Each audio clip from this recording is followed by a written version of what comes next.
बिस्मिल्लाहिर्रहमानिर्रहीम अस्सलाम वालेकुम स्टूडेंट्स। आज की इस वीडियो में हम एक क्वेश्चन की करेक्शन करेंगे।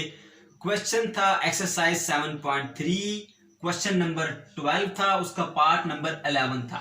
ठीक है, तो प्रॉब्लम ये हुई कि हमने कॉट को बाय मिस्टेक कॉज लिख के सॉल्व कर दिया। तो कोई बात नहीं बच्चों, अभी हम इसको सॉल्व कर लेंगे, कोई मसला ही नहीं हमारे लिए इसको सॉल्व करना। देखिए ये है कॉट 7π/6, इसकी वैल्यू हमें फाइंड करनी है। तो पहले आप देखिए 7π/6 कितना एंगल बनता है। 7 मल्टीप्लाई बाय पाई की जगह आपने 180 डिग्री लिखना है, डिवाइडेड बाय करेंगे 6 1 6 और 6 3 18 होता है 0। तो बच्चों 7 को 30 से मल्टीप्लाई करो 210 डिग्री बना।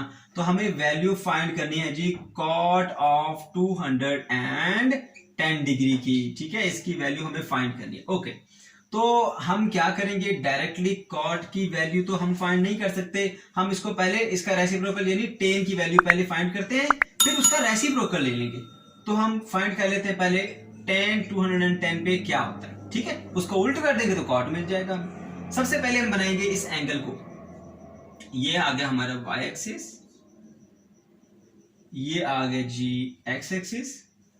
ठीक है, यहां से पॉजिटिव एंगल स्टार्ट होता है, यूं चलते चलते ये हो गया 180। अब 180 में अगर आप 30 डिग्री ऐड करें तो आपका 210 डिग्री बनता है। तो 30 डिग्री इसमें फर्दर यहां पर यूं आएगा और ये आ गया आपका टर्मिनल आर्म एंगल का। ठीक है, तो यहां पर जो यहां से यहां तक ये है 180। अब इसका रेफरेंस एंगल क्या होगा, मैं आपको सिखा चुका हूं, रेफरेंस एंगल करीबी एक्स एक्सिस से होता है। तो ये हमारे पास टर्मिनल आर्म यहां से लेके यहां तक, ये रेफरेंस एंगल कितना होगा बच्चों, ये एंगल होगा हमारे पास 30 डिग्री। तो हमने यहां से परपेंडिकुलर ड्रा करके पहले एक राइट एंगल ट्राइंगल बना लेनी है। ठीक है, ये बन गई हमारे पास राइट एंगल ट्राइंगल। ओके, अब हम जानते हैं ये कंसेप्ट हम सारा सीख चुके हैं कि एक ट्राइंगल है जिसमें यहां पर एंगल 60 डिग्री है, यहां पर 30 डिग्री है। तो 30 के सामने वाली साइड 1 होगी, 60 के सामने वाली साइड √3 होगी और ये साइड 2 होगी। ठीक है, हम जस्ट इसको रिवाइज कर रहे हैं, पहले हम ये सीख चुके हैं कंसेप्ट। ओके, तो अगर एक राइट एंगल ट्राइंगल में एक एंगल 30 है, दूसरा 90 है, तो फिर तीसरा अंडरस्टूड सी बात है कितना होगा 60, क्योंकि तीनों का सम 180 होता है। 60 + 30 90 और ये 90 180 हो गया। ओके, अब देखिए बच्चों, जो 30 के सामने वाली साइड है वो 1 होती है।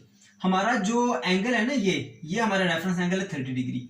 तो इसके अपोजिट साइड ये परपेंडिकुलर कहलाएगी और परपेंडिकुलर इक्वल होगी -1 के। माइनस क्यों, क्योंकि बच्चों ये नेगेटिव एक्सिस की तरफ है। देखिए यहां से ऊपर ऊपर पॉजिटिव y एक्सिस होता है, यहां से नीचे नेगेटिव y एक्सिस, तो ये नेगेटिव y एक्सिस पे इसलिए -1 होगी। ओके, तो फिर 60 डिग्री के सामने वाली साइड क्या होती है, √3। तो ये 60 डिग्री इसके सामने ये साइड है, ये होगी √3। अब ये भी नेगेटिव होगी। क्यों नेगेटिव होगी, क्योंकि बच्चों देखो ये अलोंग द नेगेटिव एक्सिस है। ठीक है, नेगेटिव एक्स एक्सिस पर है तो माइनस में होगी। ओके, अब ये -1, ये भी -1, क्योंकि ये along the negative y axis है, ये along the negative x axis है। ओके, ये हमारे पास ट्राइंगल बन गई। अब देखिए tan का क्या फॉर्मूला होता है, जरा इसको रिवाइज करें। tan theta is equal to through proper brushing. ठीक है, through proper brushing, perpendicular over base होता है। ठीक है, तो इसी से आप याद रखेंगे हमारे पास जो tan है 210 डिग्री इज इक्वल टू होगा परपेंडिकुलर ओवर बेस के। अब यहां पर परपेंडिकुलर क्या है, ये वाला परपेंडिकुलर है। ठीक है, -1 और बेस क्या होगी हमारे पास, ये वाली। ठीक है, अगर ये परपेंडिकुलर है तो फिर ये बेस होगी माइनस का √3। अब ये माइनस बच्चों इस माइनस से कट जाएगा सिंपली, तो ये आ जाएगा जी हमारे पास tan of 210 is equals to 1 divided by √3।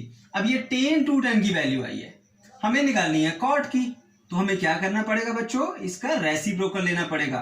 तो इसका रेसिप्रोकल क्या होगा, tan का रेसिप्रोकल होता है cot 210 degree is equals to √3 divided by 1, जिसको आप यूं भी लिख सकते हैं cot of 210 degree is equals to simply √3। लो बच्चों, इतना सा काम था ये, बस ये आ गया हमारा आंसर। ठीक है।